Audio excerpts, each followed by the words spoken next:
Righteous Felon Craft Jerky is the official jerky of Belly Up Sports. For over a decade, Righteous Felon Craft Jerky has led the American meat snack revolution by concocting delicious, adventurous, U.S.-sourced jerky recipes for uncompromising carnivores across the country.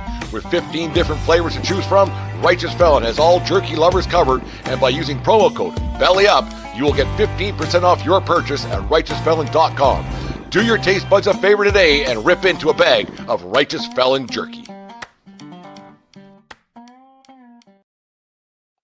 All right, go to our go to righteousfelon.com to pick up the best in craft beef jerky in the land at righteousfelon.com and use promo code BELLYUP over there at Righteous Felon Jerky.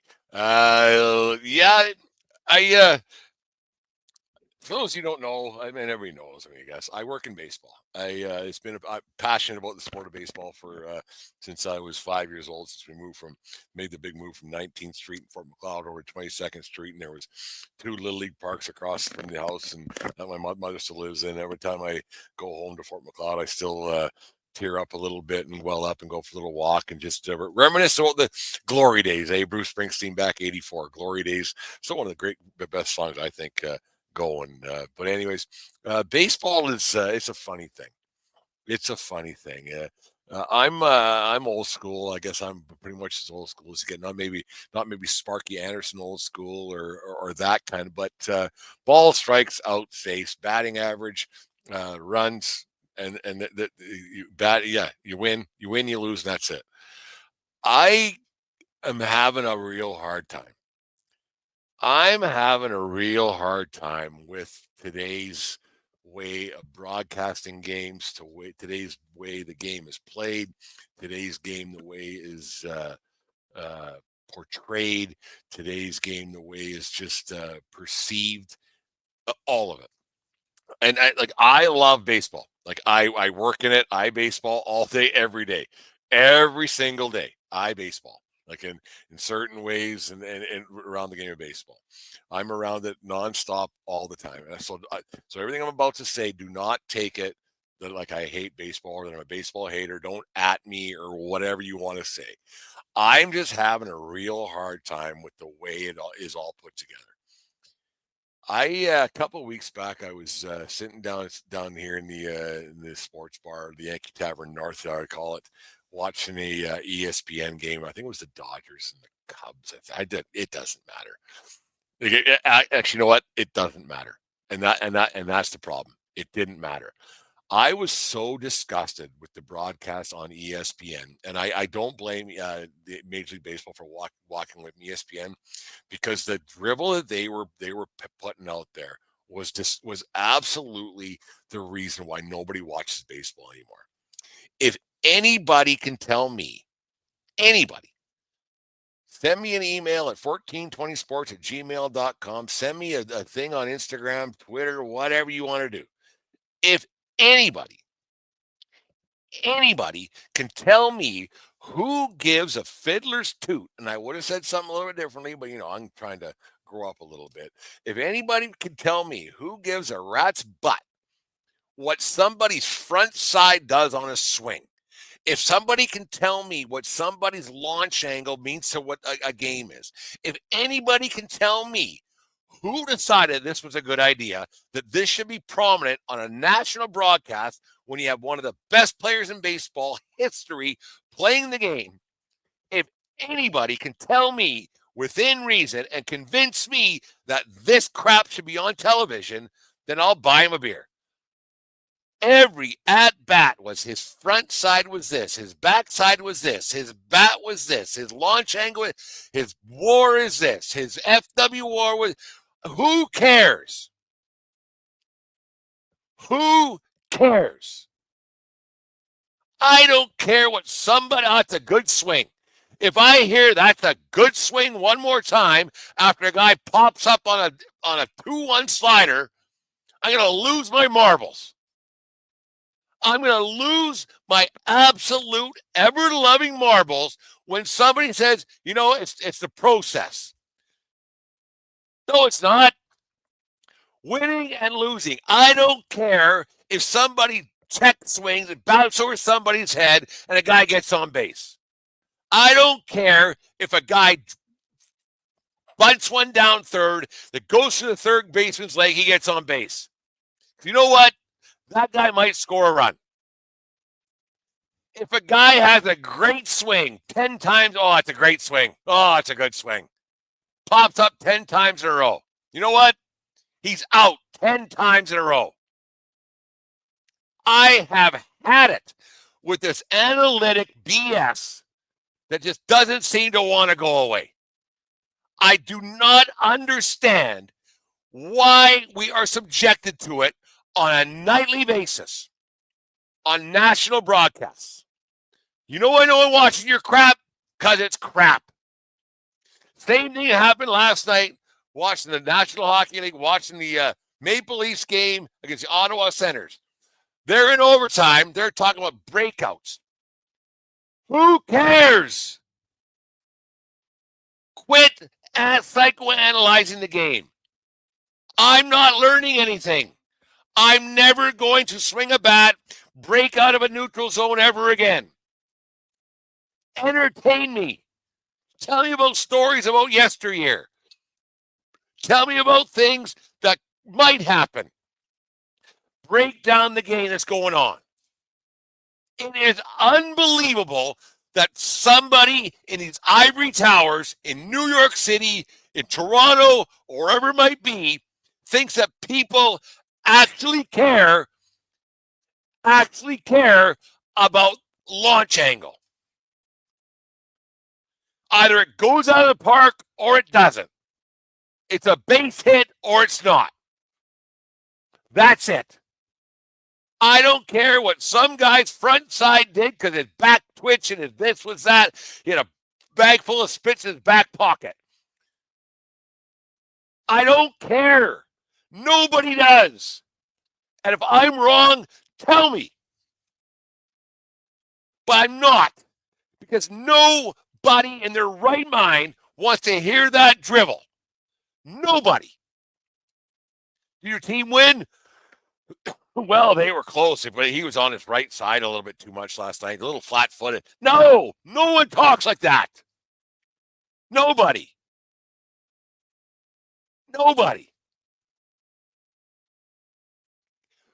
Runs, bunts, strikeouts, whatever. The stats are on the back page of the whatever, the Lethbridge Herald. Team win? Yep. Oh, yeah. No, but geez, that guy had some good swings. They were, if he had some good swings, just some tough luck. Nobody frickin' says that. Nobody. Dodgers win last night? No, but geez, I tell you what, Freddie Freeman, his front side is looking a lot better than it used to be. Like a week ago compared to now, he must have really worked on getting his front side holding his hands. Shut up! Nobody talks like that. And if you do, you're an idiot. You want your team to win. I don't care how this guy gets to 340. And no one does that. So all this front side stuff, it can't be working.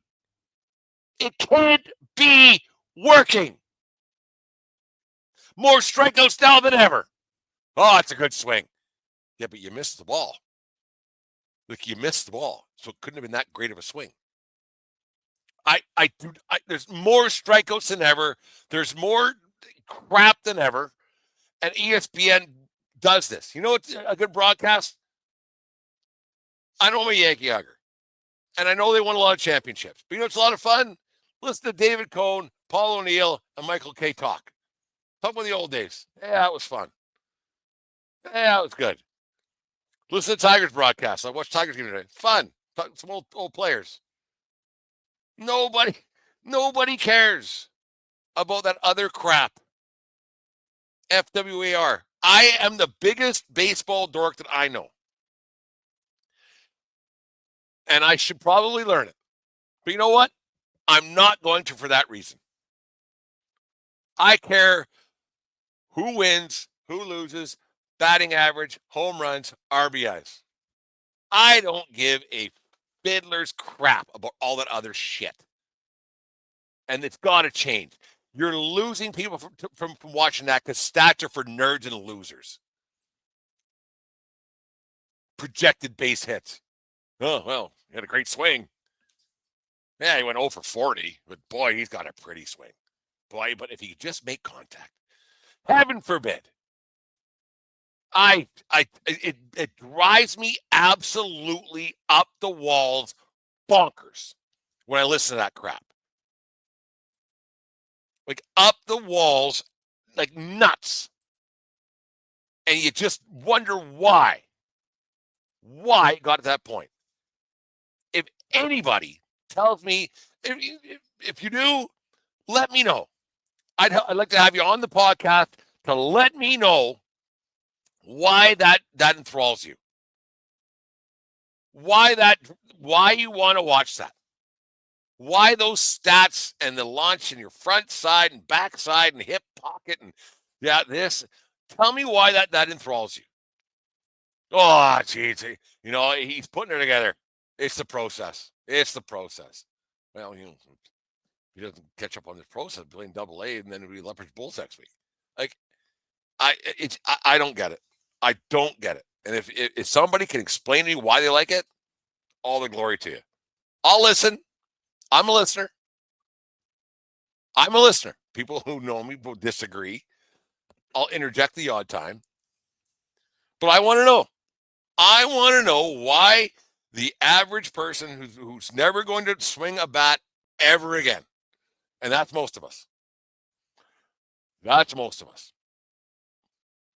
Why anybody cares about how somebody's swing looks.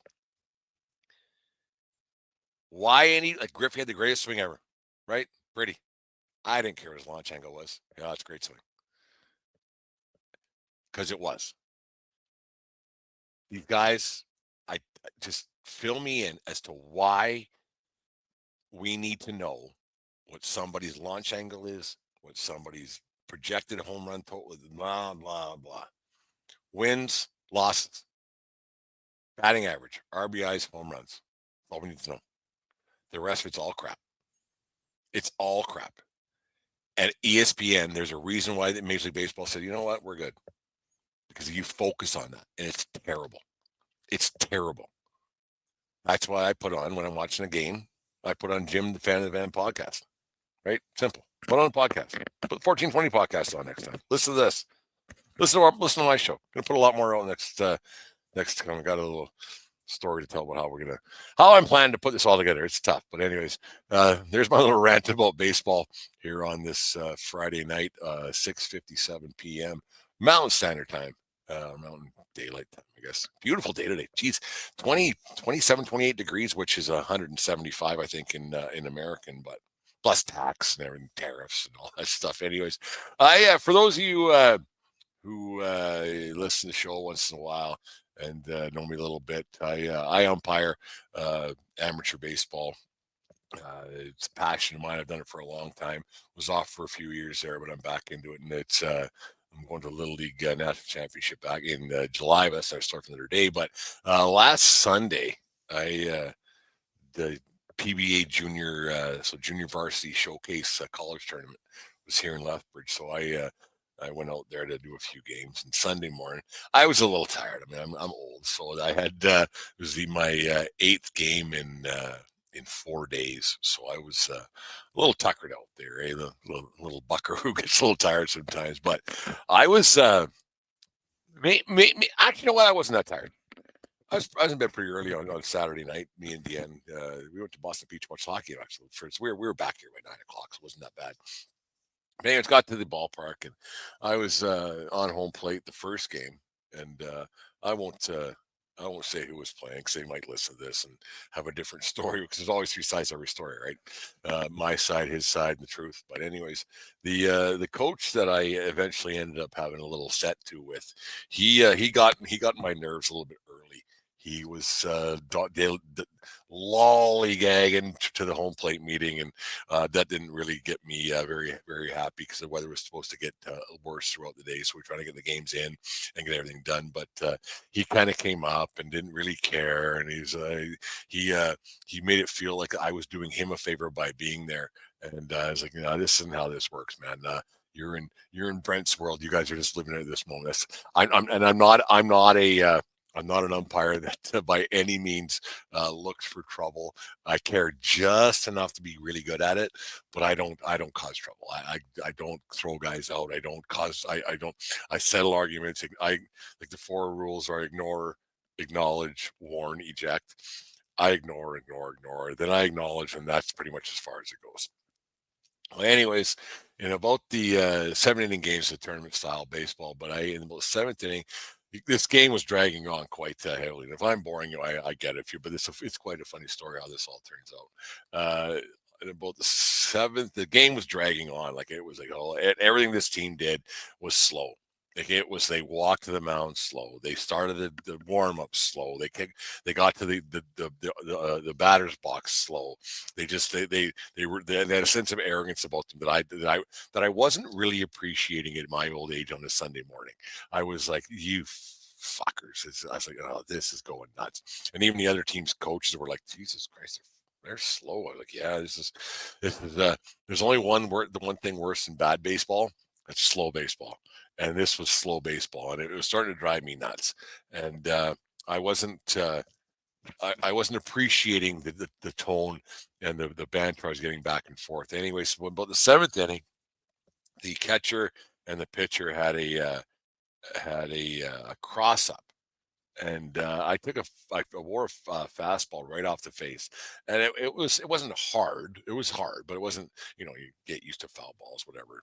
But I took one right off the mask, and I got it, and I swore, not, I didn't swear. I said, actually what I said, catch the goddamn ball or whatever. Yeah, something along those lines. And the guy, oh, my bad, my bad. I said, yeah, it is your.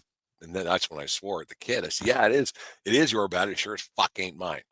So I wasn't too happy, and there wasn't really an apology, and the coach never came out to say anything. So it kind of maybe got me thinking maybe he was it was on purpose a little bit. Maybe he thought that I wasn't being as nice to them as I should have been, or wasn't favoring them as much as I should have been, or maybe I was a bit negative towards his players. So he didn't really say much.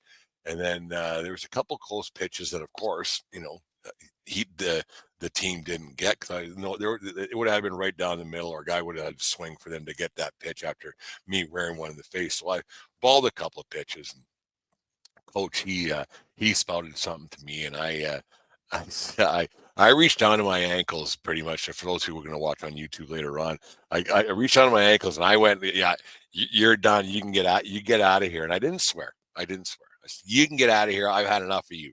Go. Basically, your participation is no longer required this event. And he said something to me, and I just said, "You get the fuck out of here," is what I said to him. So he once again took his time getting out of there. I was like, "Oh, wow, this guy, like, if this guy had the shits, the diarrhea, it would come out of his ass slow."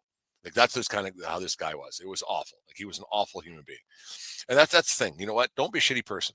This would have never happened. This guy wasn't a shitty person. That's why this whole situation occurred, because the guy was a shitty person.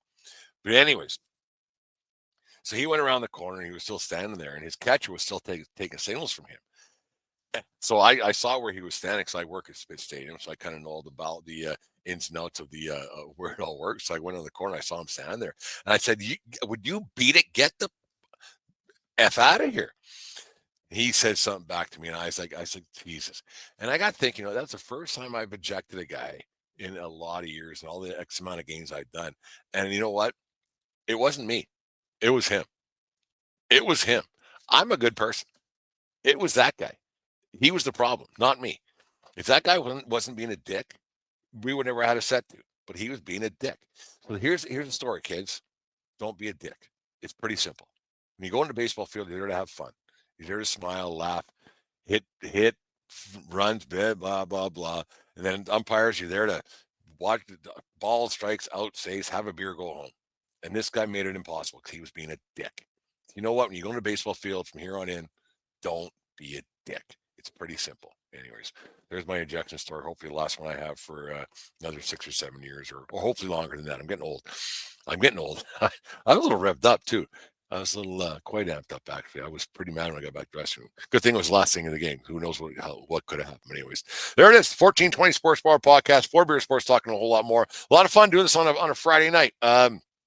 Got downstairs. I figured I'd put one together. It was a good time. Anyways, tomorrow Saturday morning, so I'm going to I didn't talk Yankees that much at all. So tomorrow morning I'm going to do a Yankee show, see how that's going, and then Sunday morning I plan the NHL playoffs to be set. I want to do a second round. I got a guy who's going to come on and talk about the second round of the playoffs, how that's all going to work out. But this is a lot of fun. I miss talking to everybody. I miss being on the show. I miss the interaction with everybody. So make sure you like, share with everybody that maybe watches on the Belly Up YouTube channel later on, but with Apple Podcasts, iHeartRadio, Spotify, we're everywhere, obviously. So make sure you get that out to everybody. Been a lot of fun. It's I really enjoy doing this. I got to do it more often. I got to find time to do it. Jim, you're a savior once again. You get up in the early in the morning when I'm sitting around you're 4 a.m. here in Alberta and I'm wide awake and you're doing one at 6 a.m. before you go to work. So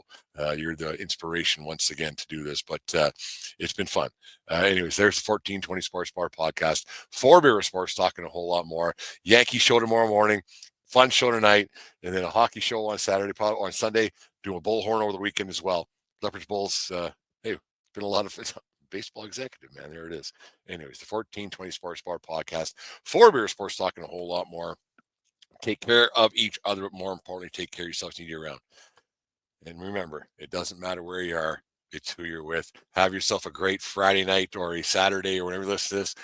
Just have a great time. And it's summertime. Let's get into her. Take it easy. Have a good night. Cheers.